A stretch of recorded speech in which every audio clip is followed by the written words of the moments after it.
Welcome to the deep dive. Today, we're jumping into a really powerful story, a single chapter from First Samuel, chapter 4. It's quite something. It really packs a punch. It's one of those pivotal moments in the narrative. Absolutely. We're going to unpack this bit of the text, look at what it might tell us about, well, things like faith, leadership, loss, and maybe what glory even means in this context. Right. So the chapter, it basically starts right in the thick of it. Yeah. Almost. Israel is getting ready to fight the Philistines again. These guys were constant adversaries, weren't they? Oh, definitely. Long-standing conflict. So Yeah. Israel sets up camp at Ebenezer. The Philistines are at Aphek.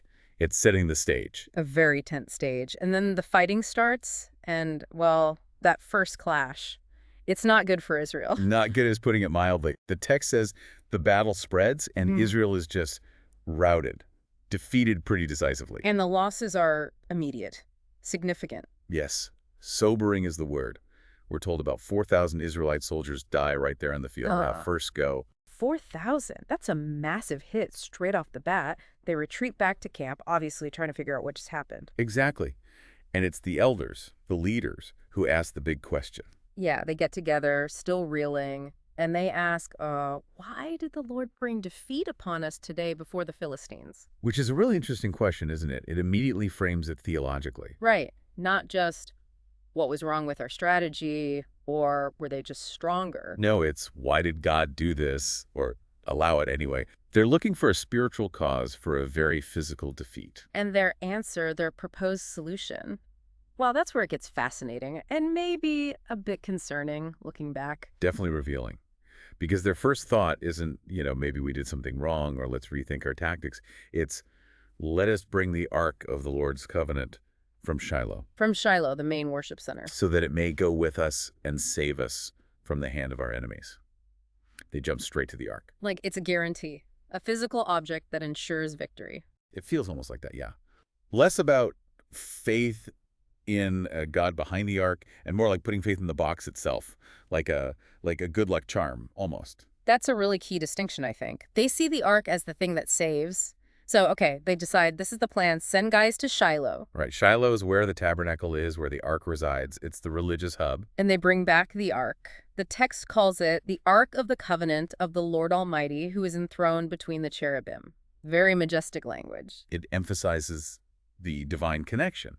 But then there's this detail slipped in right away about who's with the Ark. Ah, yes. And if you know the story up to this point, this detail rings some alarm bells. It really does. It says Eli's two sons, Hophni and Phinehas, were there with the Ark. Now, the text doesn't explicitly remind us here, but we know these two. We do. They're the corrupt priests, abusing their power, disrespecting the sacrifices, generally bad news. So, having them escorting this holiest of objects, it feels incredibly dissonant. Maybe it hints at the spiritual problem Israel actually has. That's a good point. It's like the symbol of holiness is being carried by symbols of corruption. So this whole package arrives back at the Israelite camp. And the soldiers' reaction, it's huge. Oh, it's massive. The description is so vivid. When the Ark of the Lord's covenant came into the camp, all Israel raised such a great shout that the ground shook. Wow. Imagine that sound. Thousands of demoralized soldiers suddenly erupting. Total, desperate hope pinned on that Ark arriving. The noise is so immense the earth literally trembles. A sound like that. It travels. The Philistines hear it. Yeah, over in their camp at Aphek, they hear this massive uproar, and they're like, what on earth is that noise? What's all this shouting in the Hebrew camp, they ask. Just confusion at first. But then they find out. Someone tells them the Ark has arrived in the Israelite camp. And their reaction? Pure fear. Absolute terror. They say, a god has come into the camp, we're in trouble, nothing like this has happened before. It's not military fear, it's religious dread. They see it as the actual presence of Israel's powerful God entering the fight. Exactly. And they remember their history lessons, or maybe the regional legends. They cry out, woe to us! Who will deliver us from the hand of these mighty gods? Mighty gods, plural. Interesting. Yeah, maybe a reflection of their own polytheistic views. But they definitely connect this ark to immense power. They say they are the gods who struck the Egyptians with all kinds of plagues in the desert. They remember the Exodus, the plagues, the power demonstrated against Egypt. They think that force is now physically present against them. It's quite the contrast, isn't it? Israel's sort of superstitious hope in the object, while the Philistines have this profound, Even if slightly misinformed, fear of the God represented by the object. Their fear speaks volumes about the reputation of Israel's God, but they don't just crumble. No, fear turns into something else. Resolve. Maybe desperate resolve. They rally each other. It's quite a speech they give themselves. It is. Be strong, Philistines. Be men, or you will be subject to the Hebrews as they have been to you. Be men and fight. The stakes are survival versus slavery. So that fear, it fuels a desperate courage. They decide they have to fight no matter what. Right. So round 2 begins. Israel, buoyed by the ark's presence, thinking victory is locked in.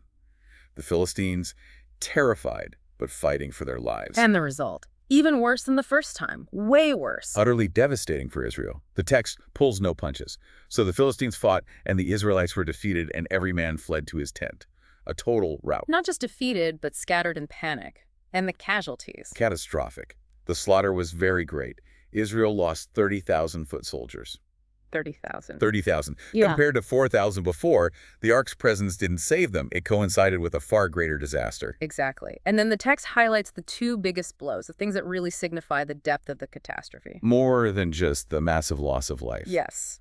It says, the Ark of God was captured, and Eli's 2 sons, Hophni and Phinehas, died. The ark itself, taken. Yeah. And the priests who brought it, dead. It's a spiritual and national implosion. The symbol of God's presence, gone. The corrupt leaders associated with it, gone too. Just unimaginable news. Their guarantee captured by the enemy.